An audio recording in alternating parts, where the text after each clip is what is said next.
Meghan Markle's insane demands to enter the disunited kingdom have been revealed. 4 floors of a luxury hotel, shut down, every room cleared, staff told they cannot look at her, armed guards at every entrance, bulletproof glass at a sporting event, a personal chef flown in from another continent, a fleet of luxury cars waiting at the airport with police escort, and anyone who speaks to her must address her as Her Royal Highness the Duchess of Sussex. No exceptions. Meghan's mole says Harry insists Meghan must be treated as HRH. That means family members must show her the formal respect of bows and curtsies. That, according to multiple reports now circulating through British media, is what Meghan Markle is demanding before she'll agree to set foot in the United Kingdom for the Invictus Games. A woman who quit the royal family because she said it was suffocating her is now demanding the kind of treatment the actual queen never asked for. And the palace, according to insiders, is not amused. And by the way, can I just be very clear? We don't want you, love. So making all of these demands, which we are going to have to pay for, is not going to go down well. Seriously. I mean,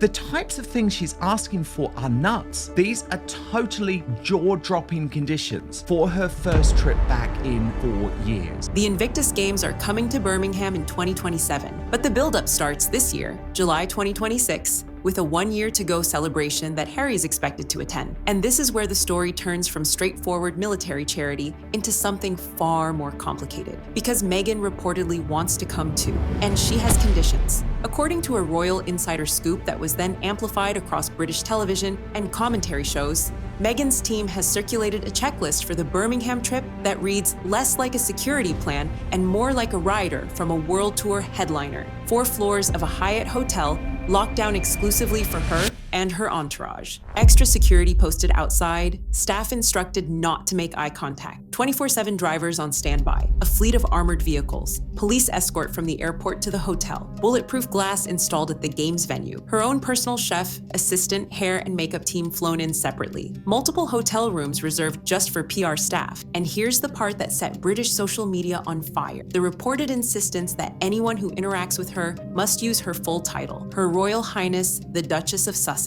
Every time. No shortening, no casual address, for a woman who hasn't been a working royal since January 2020. Now, to be clear, this list comes from insider claims reported through entertainment and royal commentary outlets, not from a leaked document with Meghan's signature on it. Nobody has produced the actual checklist, but the details have been consistent across multiple reports, and several mainstream outlets, including GB News and Fox News Digital, have covered the broader story, particularly the security demands. Even if the 4-floor hotel lockdown is colorful exaggeration, the baseline demand is real. Meghan will not return to Britain without fortress-level security. A royal expert quoted by Fox News Digital put it plainly: she will not step foot in Britain without full protection, police escorts, secured venues, no risks, period. She's making this demand so extreme because she doesn't want to be there. So she's just doing extra because it's a way of her being very vindictive towards the family. If this was the first time Meghan Markle had been accused of making extreme demands, you could give her the benefit of the doubt. Bad press, tabloid exaggeration, a woman being punished for having standards. But this isn't the first time. It's not even close. The pattern goes back to 2018, and it starts with a tiara.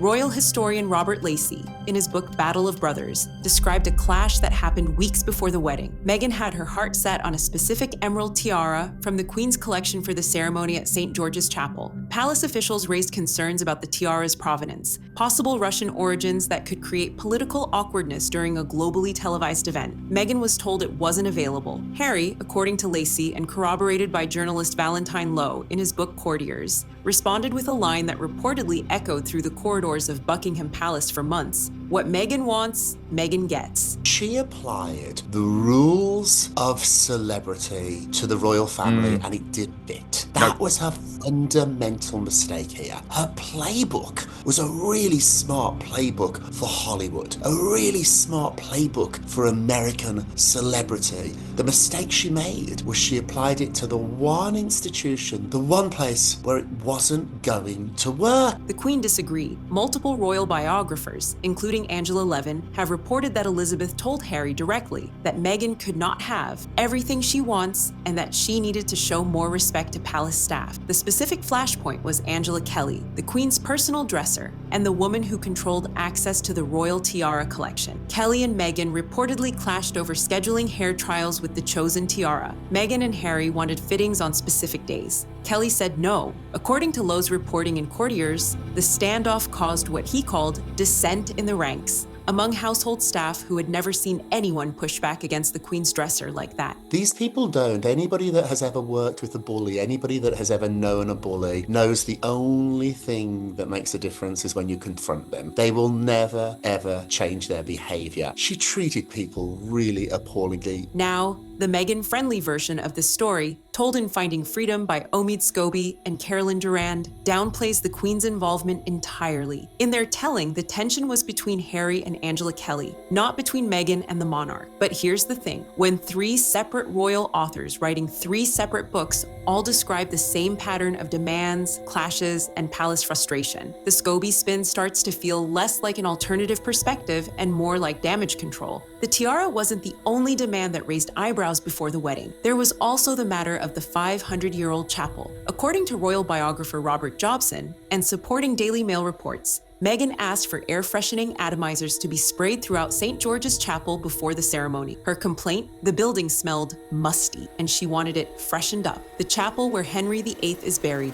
where the Queen's own mother had her funeral, where generations of royal weddings and christenings have taken place. Meghan walked in, apparently took a breath, and decided it wasn't good enough. Household staff refused. The request was described as inappropriate by multiple sources inside the palace, and it became one of the earliest bricks in the Bridzilla narrative that followed Meghan through her entire time in the royal family. Now, in fairness, there's a counter-argument worth mentioning. Kate Middleton reportedly had orange blossom candles placed throughout Westminster Abbey for her wedding in 2011, and records from Fragrance House Diptyque confirm that scented candles and room sprays were in fact used at Harry and Meghan's wedding spaces. So the idea that a bride would want a pleasant-smelling venue isn't outrageous on its own. But there's a difference between discreetly lighting candles and reportedly telling 500-year-old royal staff that their chapel smells bad and ordering them to fix it. The action might be similar. The tone, according to every palace source who spoke about it, was not. Meghan is meeting the Queen as she thinks an equal, and that's a very American celebrity thing to do. At the Grammys and the Oscars, and when celebrities meet celebrities,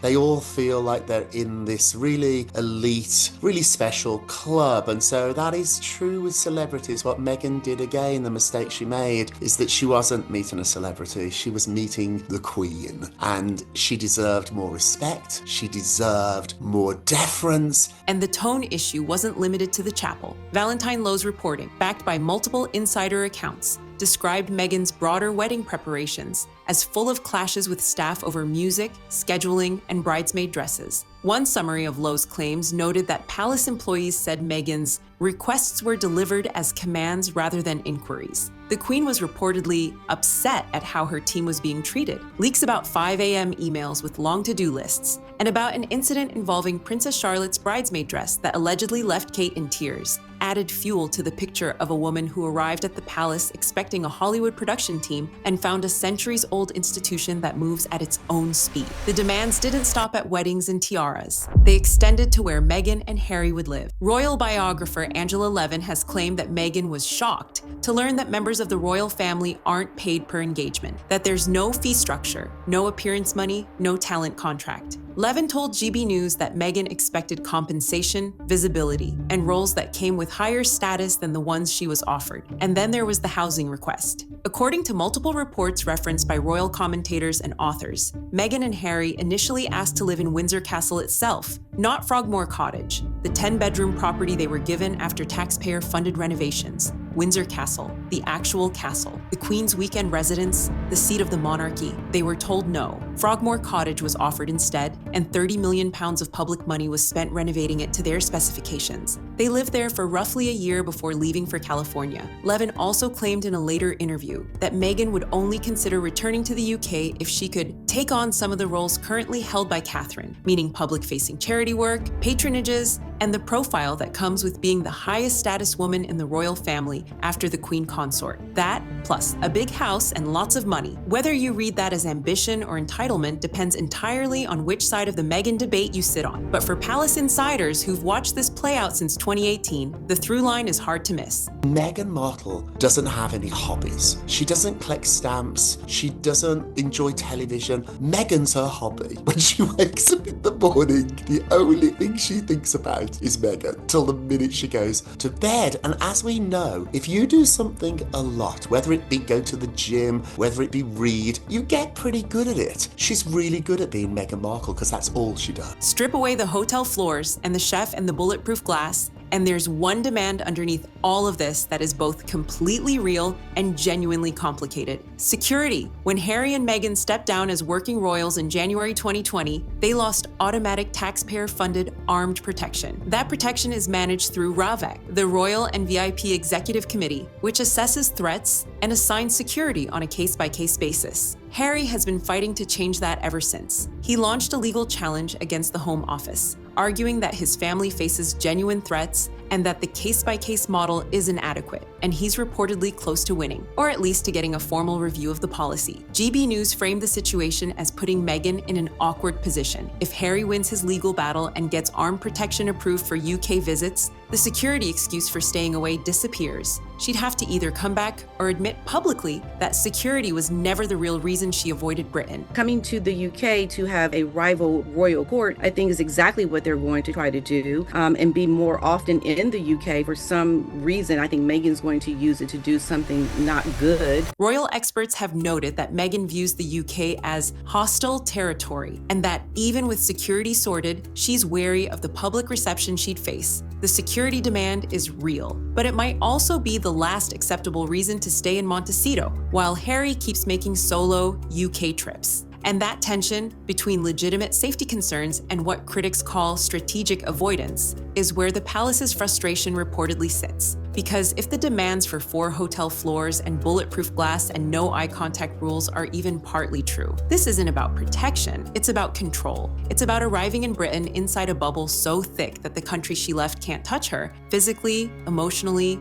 or through the press. This right here shows you how much she is disturbed mentally, because no sane person would ask for such demands when you have literally done nothing. This woman is delusional in her thinking, and I think it shows exactly the kind of life of how she will make it miserable for the royal family if they give her anything. When you lay it all out in order, the pattern is impossible to miss. 2018 demands a specific tiara, clashes with the Queen's dresser, gets told the chapel smells wrong, and sends 5 a.m. command-style emails to palace staff. Harry tells the household what Meghan wants, Meghan gets. The Queen herself has to step in and say no. 2019 asks for Windsor Castle, gets Frogmore Cottage with $30 million in renovations, lives there for a year, and leaves. 2020 steps down as working royal, loses security, and spends the next 6 years fighting to get it back on her terms. 2026